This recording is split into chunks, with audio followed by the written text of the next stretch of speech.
Hey, I'm Baxter. And I'm Bell. And welcome to the second half of the Retro Review Show's countdown to The Force Awakens. As you know, weeks away from the release of Force Awakens, Episode 7. Oh yeah. Episode 7! Yeah. And we're just weeks away from it. And I'm just, as you can tell, from the first episode, we had the same little setup going on around here. I do have to say that, it's just, the build-up is just so... It's agonizing, is what it is. You're waiting, you keep hearing, did you see that new trailer? Yeah, I told you that today about the new TV spot. I felt almost robbed that I hadn't seen it. I hear about this and I felt like I should have been notified in some way, shape, or form, email, phone call, just some random guy poke his head into my house, just, hey guy, did you see the new footage? I don't know you, but did you see it? Right after I put my gun down and go searching for it, Well, okay, before we get on, talking about Star Wars Episode 2, Attack of the Clones. Anyway, I want to talk about this little head that you see right here. Paul, if you go ahead and lift it up, show it to everybody. Very nice representation of Darth Maul here. We mentioned it in our first video. It's from Tom, one of his friend's co-worker's husband. Yes. Yeah. Don't get on me about relationships. People are people. They know each other. No. But you can see him on YouTube on The Brooding Tom. He's got all sorts of cool videos, stuff about molding and casting, just really cool stuff. The first time I saw this, I thought it was like a genuine collectible. It was just really nice work. Especially in the horns and everything. Oh yeah. Really. And the paint job, the paint job is just awesome, But yeah, you should definitely check that out. It's really cool stuff. Alright, well, as I said, we're going to talk about Star Wars Episode 2, Attack of the Clones. Okay, well, let's talk about Star Wars Episode 2, Attack of the Clones. It came out, I want to say around, what year did it come out? It says right here.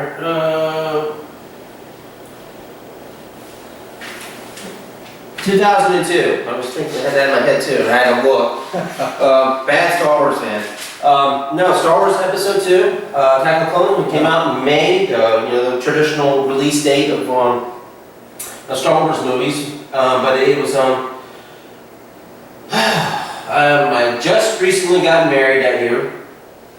And, So this was the chick flick you went to see? yeah, this is basically what you can call this. I mean, honestly, I really don't know. It was co-written by George Lucas, but a gentleman named Jonathan Hales co-wrote it with him and everything. And it is my least favorite of the Star Wars films. I will say as much. I mean, and I was really, when I heard that there were going to be the origins of Boba Fett in this movie, that really caught my attention. It's one of the reasons why I want it, and that is the only, I will say, it's the one of the only redeeming qualities of this film is Jango Fett. I mean, he may have... The whole battle with him and Kenobi. Yeah.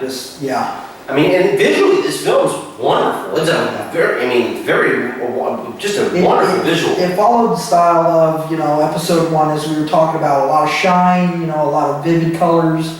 Just a lot of good effects to it. Yeah. It's really captures the eye is what it does, and it keeps your attention the whole film.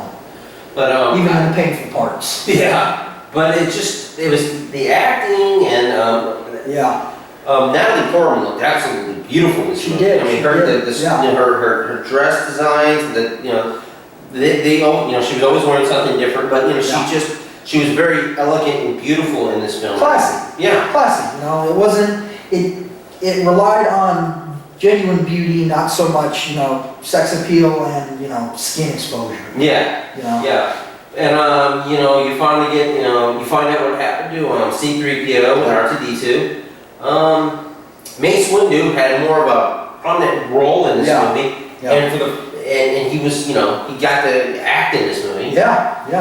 Also got the fight. There was a really cool fight scene. But the main thing that people really recognized about this movie was, one, the name of the movie was, Attack the Clones. yeah, it kind of had a really silly B-movie title to it. A little bit, but I think it, I think it just hit the nail on the head enough that it didn't seem almost, B-movie-ish. Yeah. I think it was. I mean, I would have preferred Rise of the Clones, but.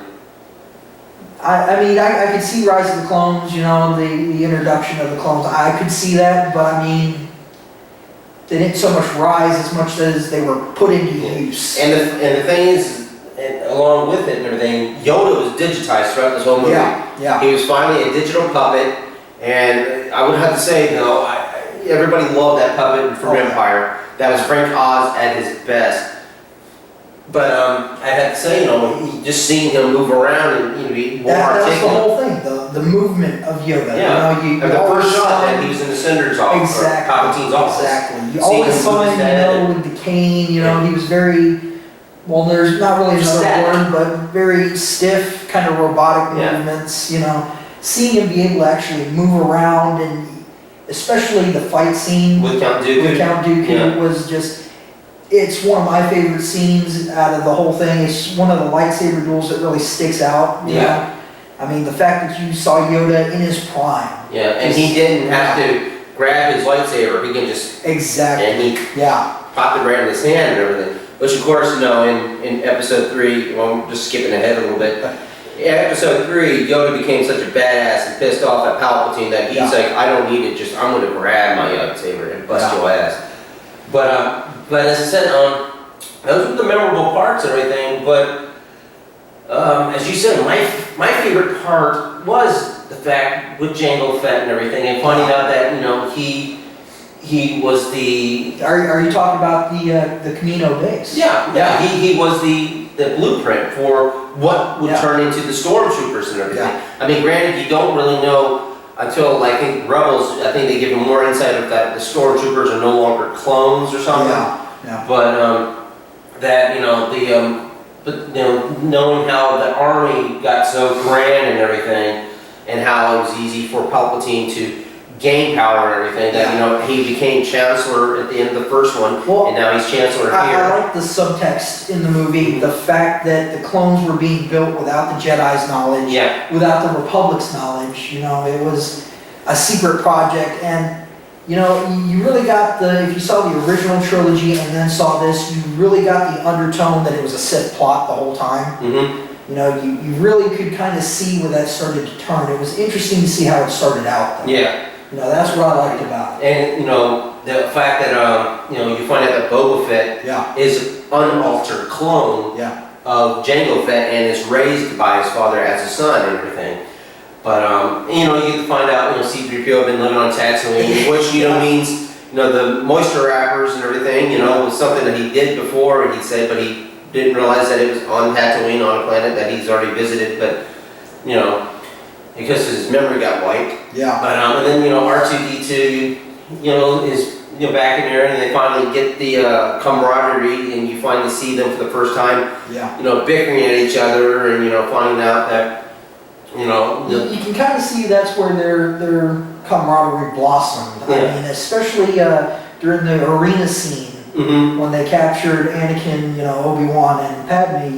You see them going through the droid factory. Mhm. That was one of the best parts of the movie. Seeing their relationship kind of, blossom And into having C-3PO stand on a droid body and not being able to... Oh, that was just funny. That right there. But I do have to say though that on the Camino planet and everything, seeing Yeah. all those stormtroopers or clone troopers Yeah. together, and the thing was that not one of them were actual people. Lucas did not want to build costumes or anything like that because they're very clunky and they made a lot of noise and it was very hard for them to drown out that sound. And every single clone trooper was digital, a digital character. Yeah. And I thought was smart because they looked real. They did. They looked awesome. When I heard that and everything, I'm like, wow. Yeah. And I mean the sets alone, just, some of the digital shots they had of the sets. They look like a very beautiful matte painting, though. They do. I mean, They do. it's like a very oil-based painting. They're very vivid, Yeah. is what they are. They got the perfect, kind of gloss to the buildings on Camino. You look at it and you think, Yeah, that is awesome right there. But I'm gonna get right to it. I'm gonna talk about the worst part of this movie. And I mean, I'm sure it's not Hayden Christensen's fault, but the fact that the way they had him portray Anakin Skywalker as a whiny little bitch. I mean, this is a guy that turns into this. Yeah, this is the guy that turns into this. I mean, honestly, the little kid and everything, it has no comparison to what he turns into here, you know? You cannot be that little kid and then turn into that. That just does not happen. I mean, he stays like that, but you gotta force it into him, the reason why he turns evil and everything. You know, I mean, he loses his mother and everything, but it's like, it's all Obi-Wan's fun. I mean, the whole thing, powerful in this, you know? The whole thing I didn't understand was, you know, you take the kid who's in the, you know, episode 1, you look at his character, and while he admits he's gonna miss his mother and he wishes she could go with him, at the same time he's accepting of it. He wants to live the Jedi lifestyle to be able to make a difference in the galaxy. Yeah. I mean, you don't see a bunch of whining. You would expect that from somebody that age. Yeah. I mean, but seeing it from this guy who's been, I'd say at least in training for 10 years, at least. Yeah. I mean, you see that and it deflates you a little bit. Yeah. Because you see that and you think, how is this guy ever going to be powerful if he's this weak-minded in a way? I mean, the frustration would have been good enough, but the whining, you know, the way, you know, he was doing it and everything, it just, I mean, it took me out of the movie. Especially the whole yearning for Padme kind of thing, you know. He looked like a stalker. A little bit. If you look at some of the scenes, the way he looked at her and everything, they should have called him Stalker Skywalker. I mean, and you know, and I have been saying this for years. And this is just me because I like writing and everything, but really, they should never have ever shown them fall in love. This is the sappiest love story, and yes, you said this is a chick flick. Chick flick. And I have to say, it looked like an outer space notebook. Yeah, basically. And no man should ever be subjected to that. Exactly. You know? But what they should have done is that they should have already had them as a couple. Yeah. That they have secretly, over the years, have kept the relationship going. I think they were just trying to build a story, kind of give you an idea, an inkling, if you will, of, you know, how great their love would become. But as you said, this is a Star Wars movie. You know, there's the whole point of this, but it's the whole point of the sadness of the relationship is that it was forbidden to begin with, and the fact that it should have already been there, and like this whole time that these two have been defining, and you know, Anakin's been defining his commitment to the Jedi Order and everything. I could have for the last 10 years. I could have believed him being a little more whiny and brattish if they kept the relationship going, you know, kept in contact the whole time he was in training. Yeah. Because that would at least give you the thought that, you know, this is something that's been building, you know. But they explained it. I think they worked themselves into a corner. They, you know, explained that he was constantly thinking about her. You know, even though he was in training this whole time, they hadn't seen each other or contacted each other at all besides just him thinking about her, which we're right back to Stalker. Yeah. You know? I mean, and the relationship between Obi-Wan and Anakin, I mean, they were back and forth and everything. They were like these really good friends, and then they had the father and son disagreement and everything. It just didn't balance well and everything. It didn't read to me as father and son. It read to me more as big brother, little brother. Yeah. You know, and if he was looking to play the bratty little brother, nail on the head. He really got right in there. But I mean, that's what it struck me as. You know, I think Qui-Gon being the original teacher of Obi-Wan and being the one to discover Anakin, it read him more like as the father figure to me, and, you know, Obi-Wan more as the older brother, kind of knowingly trying to guide his younger son. I mean, it said there's not that many high points for me in this movie and everything, but I do have to say, like, you know, the bar scene and everything, which they kind of the cantina scene where they were going against Max Weasel, who, you know, Obi-Wan cuts his head off, cuts her arm off and everything to try to get information from to find out who the bounty hunter chasing after Padme is, you know. But you know, I like the little part in that scene and everything where, you know, this guy's trying to sell him death sticks, and he's like, "You don't want to sell me death sticks." I don't want to say death sticks. Yeah. You want to go back home and rethink your life. I want to go home and rethink my life. That, little moments like that work. But That whole scene was pretty good. I mean, I did like the bar scene, especially the chase afterwards. That was a lot of the back and forth between Obi-Wan and the Anakin. speeder chase and everything. I really liked the speeder chase. Yeah, that was pretty good. And they didn't have any, it barely had any music through most of it, but but you find out how Anakin's arrogance is a little bit more and everything, which would have worked well without the whining. It would have. If he did not have the bratty whininess, his arrogance had grown and everything, as more as he matured and everything. That would have been the best. That would have been the best for the story instead of the whininess. But I had to say that I love the chase. It's an awesome scene. I mean, a lot like you like the pod races in episode 1. That scene was the chase scene for me there. That just the way he went through that just was awesome. Yeah. I mean, and let's get to Count Dooku. I mean, you find out that Count Dooku is this mysterious guy who used to be a Jedi Knight. And then he seems to be forming the separatist army and everything, where people are succeeding, just kind of like a civil war, like in the Civil War with the South states, succeeded from the Union. So it was these, they were the Confederate states, the Confederate army of the separatists or whatever you want to call it, and then they, it was played by Christopher Lee, the late Christopher Lee. He just passed away this past year. And he, played Dracula. He also played.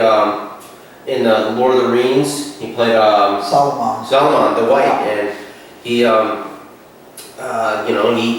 he was a very distinguished actor, British actor, and everything. I like the almost regal quality he brought to Dooku. Yes. I mean, he really. He was a count. Yes, I think that kind of just hit the nail on the head there. I mean, the regal kind of structured, sophisticated quality he brought to it.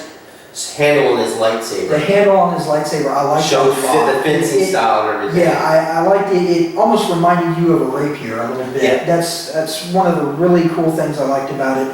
What I really liked, though, was the fact that they stepped up from, Darth Maul, who was, you could tell was like the underling. He was, the axe that you would be, thrown at, if you will. But, you see Christopher Lee step in as Count Dooku, and you got that feeling like you knew it was stepping up. Because this guy was almost in every way, almost the mirror of Darth Maul. He was elegant, less brooding, I thought it was just awesome. And Darth Sidious had to use an older Jedi and everything to keep up his plans and everything, so he knew Dooku was very distraught when it came to the Republic and everything. And that he was a former Jedi and everything, so he was a little more vulnerable. And he knew that, there was something, deep darkness lurking in him to begin with and everything. And you also find out when Obi-Wan's captured that, Count Dooku was master to Qui-Gon. Qui-Gon was his apprentice and everything. So, I like the structure you see there, almost the more they gain an understanding of the universe as they age and kind of, they hit this turning point where they hit a decision where they think either brute force can change the galaxy or peace can change the galaxy. I like the way you see that progress through the story. But another thing was kind of, it was a good point and a bad point in this movie also, was on top of the sappy little lovesick puppy scenes that Anakin would, we can't be together. Yes, we can. But I can't be with you. Stuff like that. Just, it's like putting nails across a chalkboard. But the thing was that the scene on Geonosis when they're captured and everything, and those monsters come out, it reminded me so much of like Jason and the Argonauts, B-movie, monster movie scenes and everything, and it just seemed really out of place and everything. And the whole Joy Factory thing on Geonosis and everything, them running through the little, machines and everything are going down and everything, that part seemed fake to me. It seemed so fake. To me, it seemed out of place. I understand the whole time they're trying to get to Obi-Wan to free him from Dooku. I can understand that, Dooku is there to make sure that the production of the droid army is on point. I get that. The arena scene, although I like it, just seemed out of place. Yeah. I mean, I like the fact they were going through the factory more or less for, R2 and C-3PO. That was a good part for Yeah. Now, I would have liked to have seen more of a storming of a fortress kind of deal. Now, when you saw Anakin, when they got loose and they're ready to start fighting, that little rhino-looking thing. Yeah. Now you saw how Anakin was able to, be able to, his powers were that strong that he was able to, calm the beast down. But when he got on top of it and he was riding down and he went to go get Padme, this one scene just irritates the hell out of me. She jumps down and gives him a peck on the cheek. Yeah. I'm like, why did you do that, George? Why would you show it? We don't want lovey-dovey, smoochy, woochie, woochie, I just kept in thinking, Star Wars. as much is going on and that nobody caught that. I mean, you got a whole arena, they're watching this, Obi-Wan didn't shoot a glance over there like, what's going on over here? I mean, but I do have to say though, when they came and, Obi-Wan was chained up and everything. Yeah. We came here, we transmission, your message and everything to Coruscant, and we decided to come save you. And Obi-Wan looks up, he goes, good work. Yeah. Just showing that his criticism. It's the back and forth of that, just from the beginning of this film to, the end of it, the relationship, like I said, it reads to me like big brother, little brother. Yeah. Just hey bro, I'm handing you a hammer for that nail, Yeah. This is a screw. Exactly.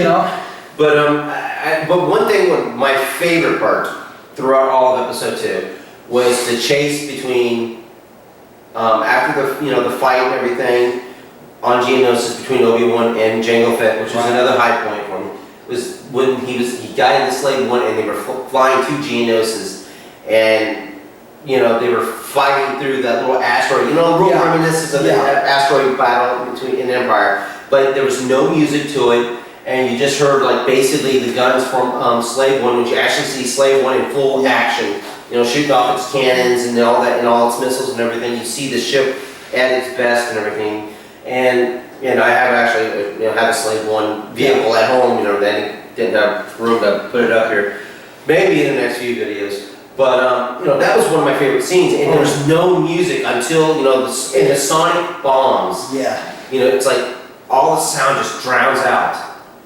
And then you hear boom. I like that scene because it relies on the suspense of the scene itself. Yeah. It doesn't need music to play to build up the suspense. You're watching this, it's such just a great series. And it's the only one of the movies that it's actually had no music through a whole section of the scene and everything. Yeah. And most of them, them are music constantly playing throughout the movies and everything. Yeah, your battle hymn almost. I mean, and that was big of George Lucas and John Williams, who is a legendary guy who did all of them and doing the new one as well. I mean, John Williams is a master of the score. I almost don't think you could call it a Star Wars film without some John Williams music. Exactly. It's iconic and it sticks with the franchise and the saga as it is. Yeah, and but that's my favorite scene out of the whole movie. And again, those sonic blast bombs and everything, just it's like it just drains out all the sound and everything, and then it makes this vibration type of noise. Yeah. And it implodes. They actually went physics, detailed physics, because things in space implodes. They don't explode, but it implodes and then just kind of like dissipates. And there's like the sonic wave and everything that goes out and everything. And I think that was absolutely awesome. One of the best things though about Geonosis is at the beginning of the Clone Wars. Yeah.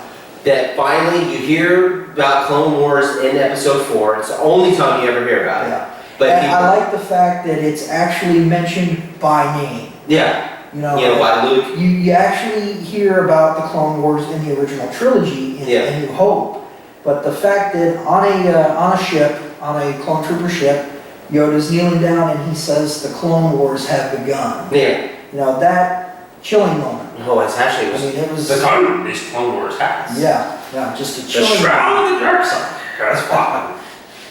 But You know what? While we're on the subject of Yoda, the lightsaber duel between Yoda and Dooku. I mean, I think anybody who has seen, the original trilogy, even seeing episode 1, it's what everybody was waiting for. Yeah. And seeing Yoda be able to move like that. Oh yeah. Come on, my nephew loves that scene. He watches that. He's glued. But one thing my wife mentioned though, the one scene that when it becomes the beginning of that the lightsaber duel between Dooku and Yoda, was that they were doing he was shooting out force lightning or trying to move things and everything. He says, of course, this battle cannot be won or decided when it comes to our knowledge of the force. Yeah. Except. But our skills with a lightsaber. That is one. I mean, God love, God bless, God rest his soul. Christopher Lee was the worst delivered lines, and Hayden Christensen gave some horrible written dialogue to say. But just that it just was out of place. I mean, it was out of place, but the way he delivered it, the tone in which he delivered it. I mean, it was okay to me. I like. I mean, well, because it's Christopher Lee, and as you said, he's very like I said, if it would have been Hayden Christensen, no, just. I mean, I'm gonna take you down with my lightsaber. I mean, that's the reason why I let it go and everything, because it is Christopher Lee. One of the best characters. The whole time you're thinking Yoda's gonna get a lightsaber. This is gonna be interesting. Yeah. But the fight, and then of course Anakin loses his arm, which foreshadows Luke losing his hand and everything. But it just, and then at the end, they Padme and Anakin get married. But it just, as I said, the whole. It read as a chick flick. I mean, other than the action. And nothing wrong, with girls having their chick flicks and everything. I think it was a favor for the women that were dragged through the movies, the Star Wars saga. They're like, we got to get at least a small. George's like, we're gonna kind of get those girls around. I wonder if he sat down for a minute and he thought, I don't know if anybody gets laid in my movies. We're gonna take a poll. Let's get some people on the phone. Let's hash this out. Did you guys get any action after Star Wars? There's just that one married guy. Well, it was sex night. Obligated movie dinner, sexual. I haven't seen a boob and everything since 1976, and once you brought Star Wars out and everything, that was it for me. Yeah. Oh, sorry. But I get that feeling that they were trying to reach a female audience. That it was something they didn't get a lot of. Of course, the whole Star Trek nerd taboo kind of thing. But chick flick, I really can't think of another term for it. I mean, as I said, what I said, it should have been that they were already together. It was kind of what really should have been was that because they had this little thing in between it and episode 3. It was an animated Clone Wars thing. There were little mini episodes that came on Cartoon Network. And that whole thing worked so well as a movie. That would have worked so well as a movie instead of, that. But as I said, and it brought forth towards the Clone Wars TV show as well, But as I said, anything with the Clone Wars after this was great. But I had to say, it was the sappy romantic part that kind of drug it down for a lot of people. I mean, that part of the movie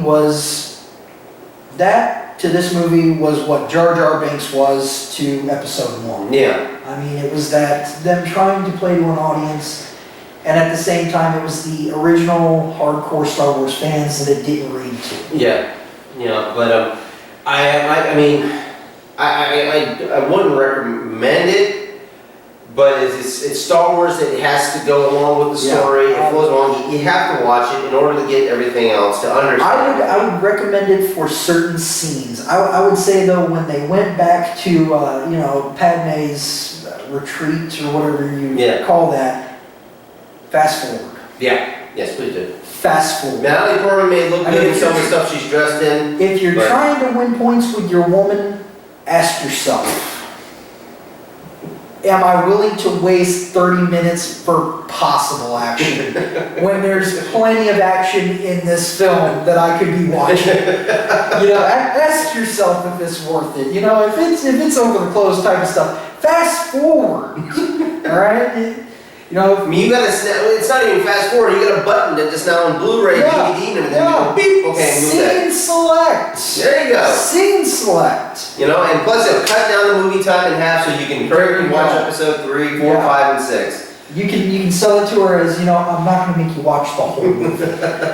We're just gonna watch the important parts, that way you get the gist of what's going on. And a lot of players have your little star points where your favorite parts of It the does, movie gets yeah. played and it skips through all the stuff that you hate. Hey, there you go. Yeah. Modern technology. Thank God for modern technology. Yeah. But again, Star Wars Episode 2, Attack of the Clones.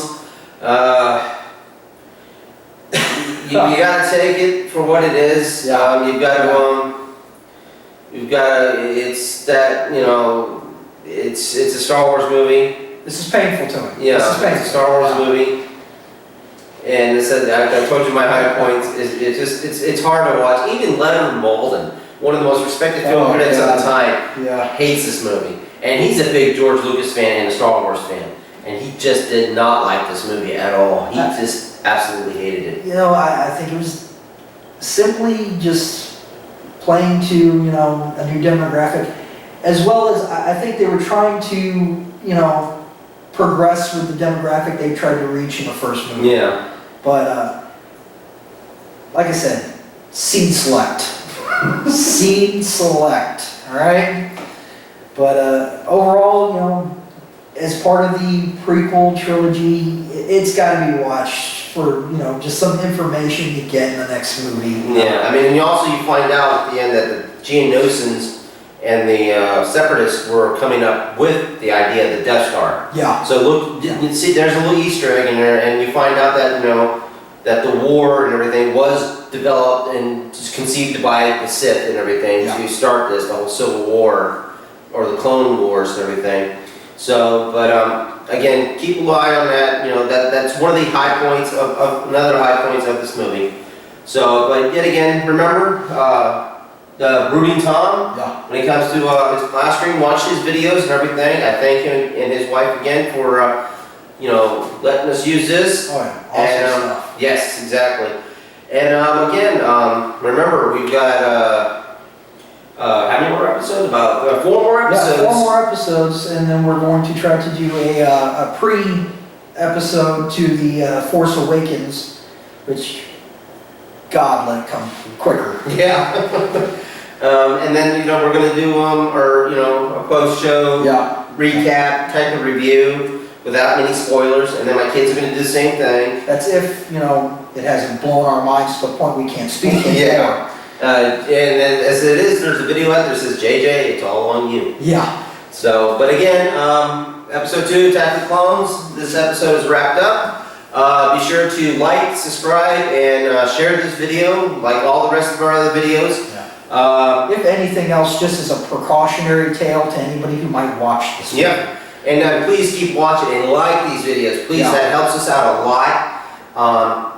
I'd like to thank everybody that watched the reaction videos and everything, with me and my kids and everything, watching the Star Wars trailer and everything, because I was very surprised. I didn't think It did that good. It did very good. It's Yeah. like up to, I haven't checked the numbers yet. it's up to like 30, 70 or something right now. I mean, that to me, that's big numbers and everything. Yeah. I mean, but I want to say also in this episode is that we're batting close to 900 views Yeah. total, and we're getting, and hopefully by these times that these are already aired and everything, we'll go over 1,000. Oh, yeah. And maybe we're going to do something a little celebrate and everything if we do go over 1,000 at the end of this month and everything. We're going to also Yeah. probably do a recap show for the year.